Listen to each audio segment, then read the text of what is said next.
Being in the top 1% is easier than you think. At this very moment, your future hangs in the balance. You can either be extraordinary or viciously mediocre. Now, you've heard many rag to riches stories where the rise to fame, fortune, and excellence is difficult. But in reality, it's not that hard. All you need is the 3 steps in this video, and you can enter the top 1% of anything.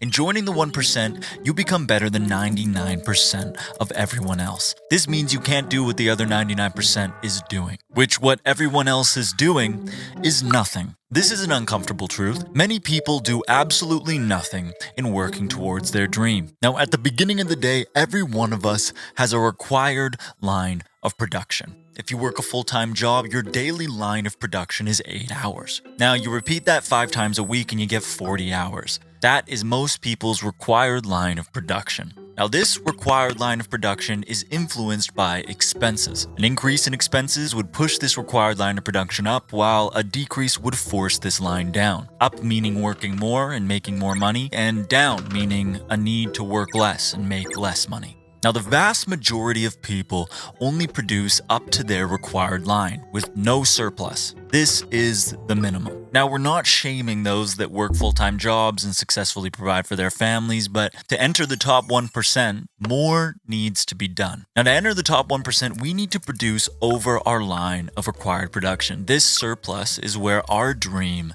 is built. But there is a problem with producing into a surplus. After a day of energy exertion, whether it be work or school, the more energy you exert, the more difficult it is to continue exerting those next units of energy. Now, according to every self-development book of all time, the answer to difficulty is discipline. But I fucking hate the idea of discipline. Discipline is like the magic system in The Lord of the Rings. You have no idea why, how, where, how much, or when Gandalf got his magic. It's just some shit he has. There's no mana bar, no energy transformation, or explanations of where his magic comes from. It's just there and he fucking has it. Discipline in this same way is very similar. Apparently, some people have it and others don't, but nobody knows how much, how limited, or why the maximums and limits of discipline even exist and are different in levels depending on the individuals. So a belief in discipline produces 2 important problems. 1, because of the elusiveness of discipline as a science, it makes it very difficult to determine, control, and cultivate it.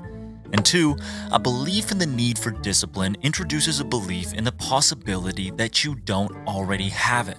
Now, I want you to think for a second that everyone in the world has the same amount of discipline. Each human has enough discipline to complete any human venture that exists. Now, the world would continue on, and some people would continue to run 100-mile races, and others would fail as they have for the last 10 years to step foot in a gym and finally lose weight. Now, why then, in this new world of equal amounts of discipline, are these 2 people so categorically different? This is the important idea. We must add into the equation what we call barriers of resistance. A barrier of resistance is that which stands in between an individual and their goals.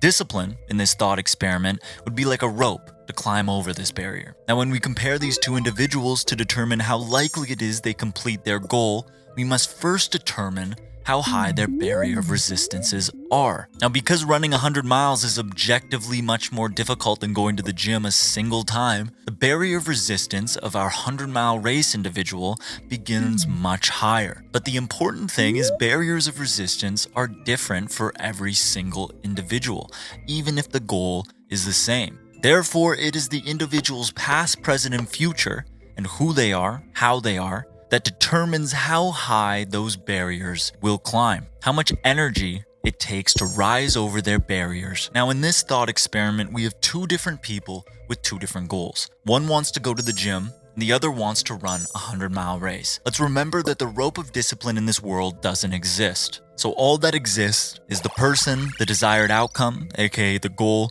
and the barriers of resistance, all the reason they have for not doing it. Now we have to look at each individual and actually see what the barriers of resistance is for each person.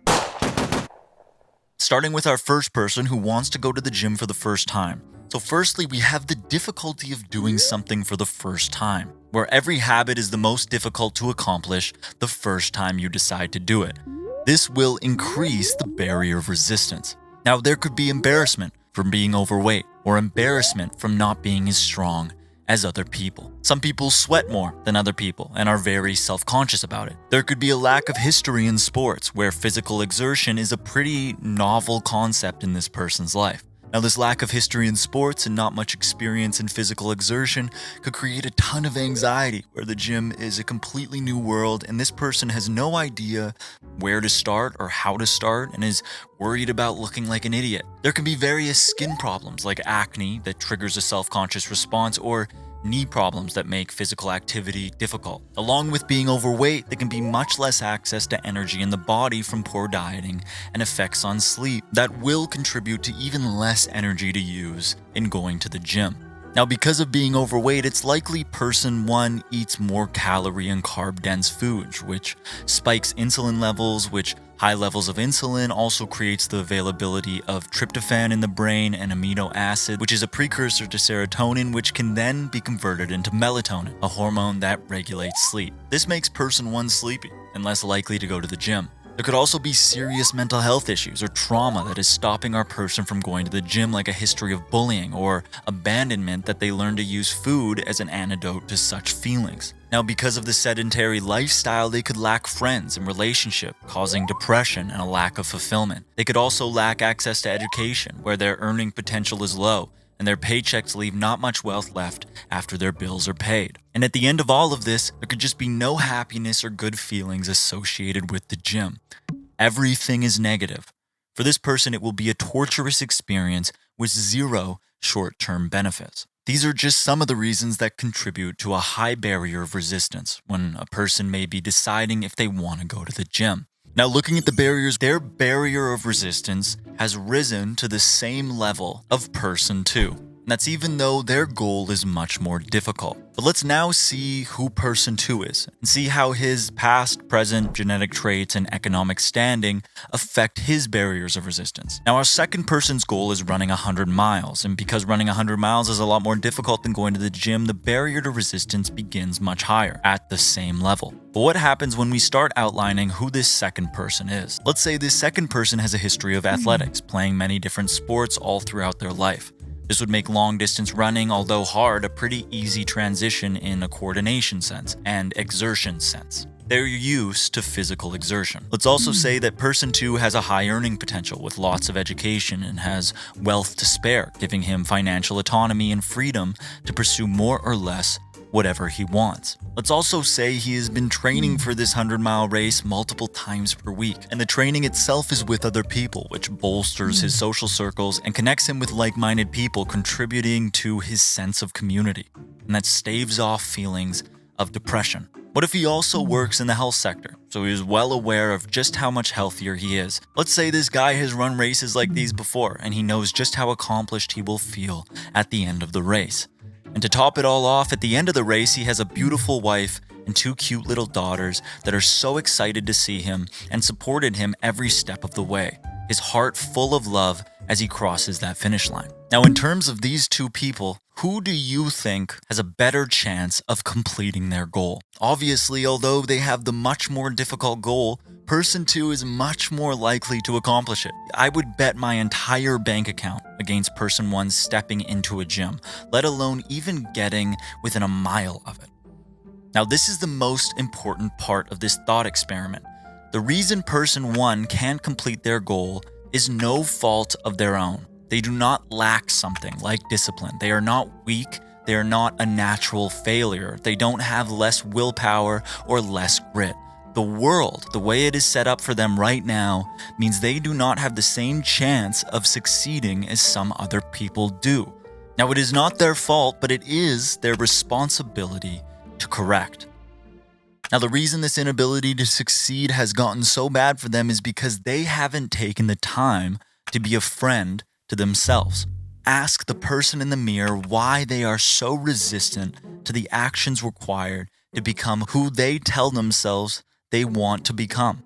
Now, if you were fucking bullied and called a fat fuck your entire life, you could be much more sensitive to criticism about your weight than other people. It is not your fault, but it is your responsibility to deal with that trauma. And until you do, you're never going to become better than who you were yesterday if you don't surmount that pain. But some issues are even simpler, like if you go to work and you never eat lunch, so once you're off work, you're extremely hungry, then you hit a fast food place on your way home and put yourself in a food coma and skip on your goal of going to the gym. You are not lazy. You're not weak. You just fucking worked your ass off for 10 hours. You don't lack discipline. You're just a really fucking bad planner. You're not giving yourself a good chance of completing the action you need to complete. You're making decisions that build those barriers of resistance as high as possible. Now, do you see what this reframing is doing? If you believe you lack discipline, your only fix to your problem of not producing output is by getting more disciplined. But you need discipline to get more discipline, so it just never really fucking works, and you're just climbing the stair over and over again, unable to build anything. In defining your barriers of resistance, you can finally create actionable steps that will make the doing of the things you need to do much, much easier. Because now you have an enemy that is external to you. The enemy is no longer yourself.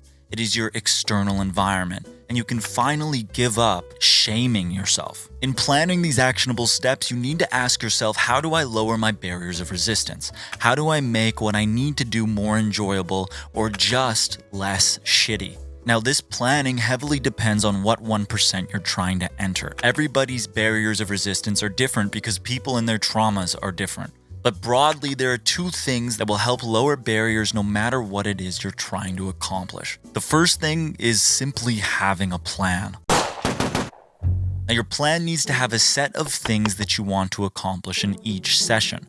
So each session of work has an ending. The more detailed the plan, the better. The reason you need to have a plan before the work starts is to avoid procrastination. Now, procrastination is an emotional response, an anxious emotional response to a perceived difficult thing.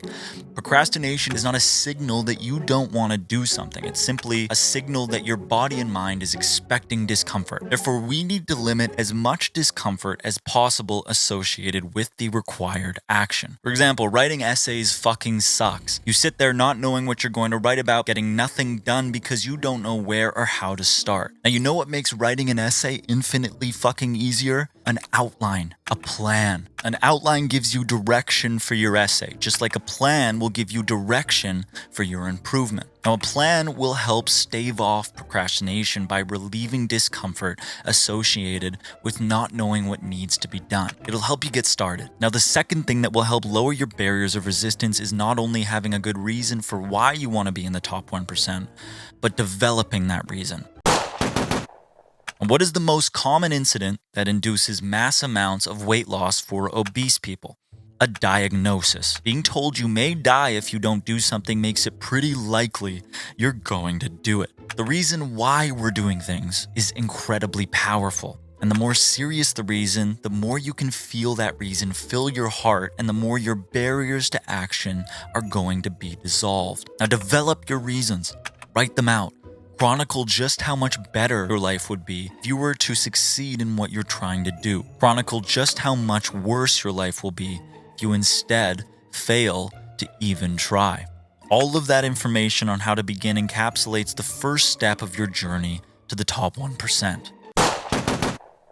For the next part, we now assume that you've successfully incorporated much of that information into your daily life and are now on the road to success. For step 2, we need to talk about what this road to success looks like. In terms of the correlation between time spent and improvement in whatever endeavor you hope to improve in, what do you think the road to success looks like? Do you think it's a seesaw graph where you spend time on it and it gets better sometimes and worse other times? Or do you think for some people it's a graph where they spend time on it and they just never meaningfully improve? Or do other people spend very little time on it and improve beyond everyone else immediately? The graph to success, which applies to absolutely everyone, looks more like this. Each day, making tiny gains of skill, when done over and over again, compounds on one another and makes you much better in the long run. Therefore, this road to success is a sparse and lonely one in the beginning. Sometimes it may feel like nothing is happening, like you are barely moving, like it is a waste of time. But it needs to be internalized as quickly as possible that the road to the 1% is one of delayed gratification. If you think it's gonna happen overnight, you need to fucking grow up. Compounded with our first step, this means that you will have to conquer yourself over and over again every single day. You will always feel resistance. The rule of thirds states as such. 33% of the time you will love working on your dream. 33% of the time you will simply be okay with it and find it manageable, and the final 33% you will hate doing it altogether. Now, do not confuse the hate with it not being your real dream, as everyone gets tired of their dreams sometimes. You just have to figure out how to keep moving forward, how to do it every single day, day after day. Now, our final step may be the most important of all. For this final step, we need to bring back our graph that shows what the road will look like to the 1%. Now, this graph is not exactly the same for everyone. Of course, if we zoom in, there are peaks and valleys as learning is rarely linear. There are times when you may progress quickly and other times where you may plateau or even regress slightly. But looking at this graph, you have way more control over it than you think. There are two ways that you can influence this graph, like reducing the time it takes to get here and speeding up the improvement you get from a single unit of time spent. These are called 1, percentage of improvement, and 2, improvement relevance. Now, percentage improvement is simple. In our example, we get 1% better every day. If we get 2% better every day instead, our goal would take half the amount of time. The more time you spend on something, the quicker you will get. Now, allow me to add a caveat to this and warn you of some things. Humans have a learning fuel tank. You cannot spend 10 hours a day learning. You can pretend to do that for sure, but after a few hours, the learning enters diminishing returns, and by the end, absolutely nothing is sticking. No learning is occurring, and you're just wasting your time. Secondly, because of the nature of what the road looks like, where it's a compounding effect of many days one after the other, you should not be planning your day with the mindset of how can I squeeze the most learning out of today. You should be planning your day with the mindset of how much can I learn today while still ensuring that I come back tomorrow and continue learning. Stability is the secret, consistency is the secret, and burnout is the enemy. So you have to figure out what you can handle. 10 minutes a day compounded over a year is over 60 hours of work, and there's no shame in just spending 10 minutes on something. There's no pride in how fast the journey is. Now, our second thing that can influence this graph is improvement relevance. Let's imagine a gymnast that wants to enter the top 1% on floor, or whatever they call it, where they flip and shit. Let's say, for the sake of making the example obvious, this person is an actual fucking idiot. And although they want to enter the top 1% and get a scholarship for gymnastics, they decide the best way to do this is by practicing skateboarding. So every day they practice skateboarding, they get no better at gymnastics, they get much better at skateboarding, and they never reach their goal, although they are putting the time in. Now, this example is meant to illustrate that what you're doing, the things you're improving on, how you're improving on them, significantly affects how quickly you rise to your top 1%. Now, distraction happens to absolutely everyone. We tend to practice the things we are already good at because the discomfort that comes with being bad at something is sometimes too great to stare in the face. So to avoid this mistake when attempting to improve, we need to first take a step back and think about how and what we're going to improve upon. Now, there are many musicians out there that are holding on to their music and will likely go the rest of their life without posting any of it because they're too scared. Now, these musicians are still getting 1% better every day. They can play the piano, they can sing, so they sit down at the piano and write a couple songs a week, just like they've done for years. Now, this practice does not get them any closer to their dream. It is not relevant to the desired improvement. They need to take a step back and figure out how they can get through the barrier that stops them from posting music. Therefore, their 1% better every day should be small steps that builds towards a desired end goal of finally posting music. In the anatomy of the destination, the first step is to break down what it is you're trying to accomplish, properly define it, and design the learning you are going to do every single day around those desired accomplishments. It is so easy to get distracted, get stuck, learning the same thing over and over again, just pretending it's something different.